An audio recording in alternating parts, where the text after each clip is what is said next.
So we're going to be installing our single pre-framed door. This is 4 foot by 7 foot. And you'll notice our end wall system is a bit different than other commercially available high tunnels and greenhouses. We do a truss on our end wall and feel like this adds a lot of structural rigidity. And it also allows any sort of changes you want to make or customizations you want to make to your high tunnel a bit easier to do. We have the truss and then what we call uprights connect to the bottom of this truss. And those are going to be what help us stand the door up. So our door actually comes with a pre-built frame, this lightweight aluminum frame, and then we're going to run our uprights through that frame. So to put it in place, all you got to do is slide it right on top of the ground post. And then our baseboard is going to screw right into that. So that helps make this really strong. We'll use a level to get this in place. If we need support under this threshold, we can put like a pressure treated 2x6 underneath it, which we might need to do since this is a little uneven. There's a little bit of a slope to the whole site. So now we know where this other ground post needs to go. All of our other uprights are already connected. So we'll set this in place and then we'll put in our ground post. And then we'll cut the excess double channel off right there so where it doesn't stick out and the door can open just fine. Push it into place. Right there.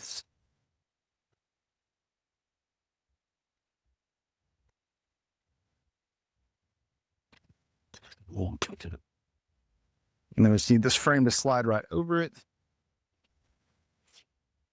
You might find that after you make that, hammering in that frame, you might need to cut it. Just to give it a little more finished edge and should slide in there a bit easier. All right, so just going to slide this on top. There and there.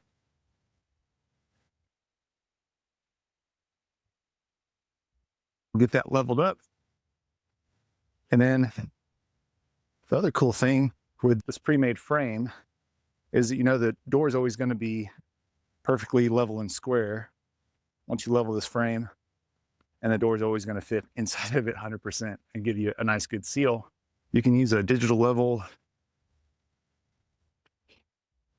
and get this leveled up right there. And then we're going to go ahead and tack in a screw. So we have our aluminum door here. The hinge is already mounted. You do need to mount the door panel. We keep it separate so that we can keep a protective covering on both sides of it as it shifts to help protect it. You can peel that off. We've already peeled off the back side.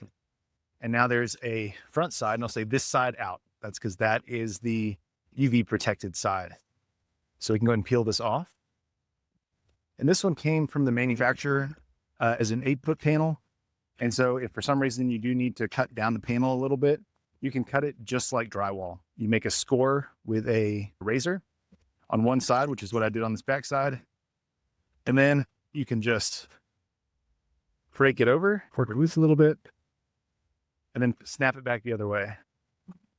There you go. So for some reason you need to cut down a panel, that's a pretty easy way to cut this versus using a saw, which will make all these little pieces of plastic, which you don't want. We're going to finish up the door. We're going to put it square on the door frame on the side with the hinges. And we're going to put it flush on the top and bottom and flush on the side with the hinges. And we're going to secure it with the Tech screws. There'll be like maybe a 1/4 inch sticking out on this side. And that's okay because then it'll close against the door frame. Create a little bit of a seal there. So let's go ahead and get our drill. We'll just start in this bottom corner. This is the side with the hinges on it. Put it right flush with the edge there. And then I'm going to pop a screw through it. You don't want to smash the screw down against the plastic. It'll probably just cut through it.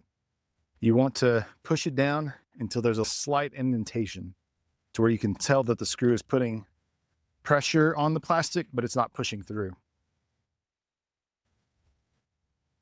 So I'll go ahead and do all my corners. And then I'll go through and do the middle. This panel is rated for 10 years, so it'll actually outlast your top plastic. If you ever notice it getting brittle after that 10-year period, you can replace it. And most hardware stores carry this kind of twin wall polycarbonate panel. If you're near us, you could pick it up from the warehouse for probably half the cost than the local hardware store, as is the case with a lot of greenhouse hardware. But you can find it locally if you're in a pinch. So our aluminum doors too are welded with corner brackets to keep the whole thing from racking. And so is the frame too. Those will be on the inside of the door so that it closes against these frames here. Keeps the door from blowing inwards. Yeah, just do a couple more. I'm not going to put any right here because the handle's going to go there and hold everything in. There's just about 3 screws in between each corner area, if that makes sense. And so hinges are going to go on the lowest side so that the door can swing open. Go ahead and stand it up. All right, so I'm gonna go ahead and get a screw preloaded into the drill and tag driver. Get a few more. And then we're gonna stand this door up in its place. Those brackets on the inside will help hold it. Make sure my hinges are on the outside. There. And then what I'm going to do is I'm going to raise it up to be almost at the very top of this frame.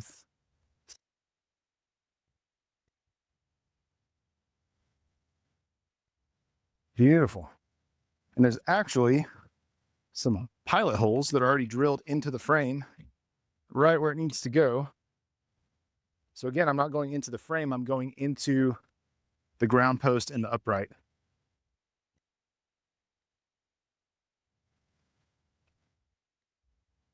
Got a good seal all the way around. That looks really good.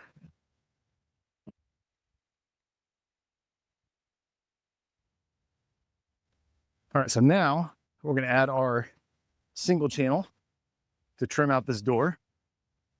So this will go here, and I would try and hug the outside of the frame, and that way your door has the most space to open all the way. So we'll go ahead and just put that right on top of the end. It can cover up the screws for the hinges just fine. That is okay. We just want to make sure that it can bite into some metal.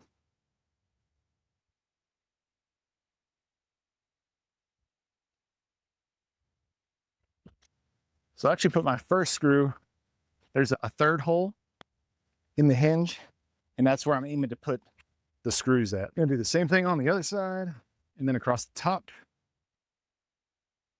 On this other side, there is some pre-drilled holes here for the latch. And we are gonna wait on that. We'll go ahead and cover it for now, but you will have to drill a hole through here in order to get the latch on eventually. So this one will put more kind of centered to the actual door frame. All right, so we're installing this last piece of single channel above the door. Wear your safety glasses if you're using tech screws. These will throw little shards of metal. So especially if you're working overhead, but almost always I recommend it. There is a piece of single channel up here. The customer installed this, it's not necessary. The outside is essential and around the door. And then the uprights, we have single channel on the uprights. And when you put that in, that'll help pull all the plastic in and keep it really tight. If you do too much single channel, you're not going to be able to get some of it in because it'll create too much tension on the plastic and you won't be able to just keep endlessly adding single channel. So we won't even add it to this section.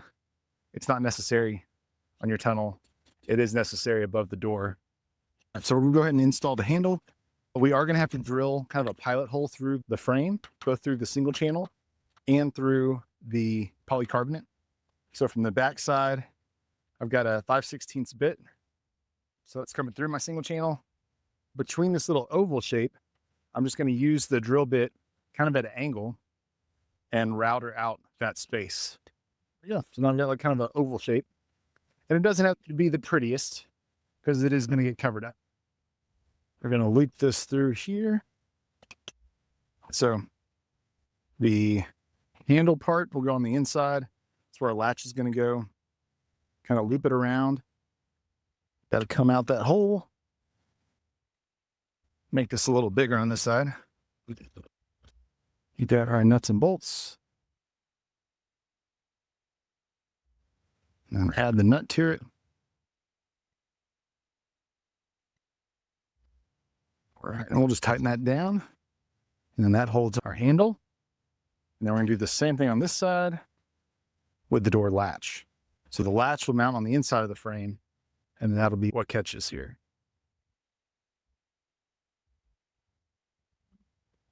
All right, so I've got my handle through, I've got my plate on the other side, and I'm going to pop in my bolts. And some kits will have a pre-drilled hole for the washer that's on the back side of this plate. If yours is one of the early kits, it might not. It may just have washers that go between this rear plate and the door frame. And that will help the door handle twist a bit better. So push those through and through the plate on the outside. And this doesn't have to be crazy tight. It just needs to be snug enough to hold the door frame in place. Because what's kind of acting like a washer is this panel itself. So I'm going to hold it on the outside with pliers and then use a 7/16 bit to just give it a little bit of a squeeze.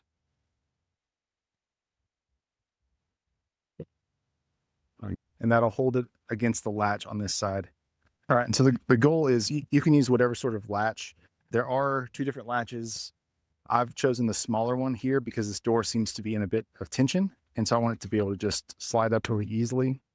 I'm not worried about it pushing inwards at all. So I just need something to stop that latch against. So I just opted to put in pop a couple Tech screws into that L bracket, and that's my door latch. So this isn't gonna come undone. The door can't push inwards because of the stops, and it can't pull outwards because of the latch. So it's really easy to open it and close it from inside or outside the tunnel.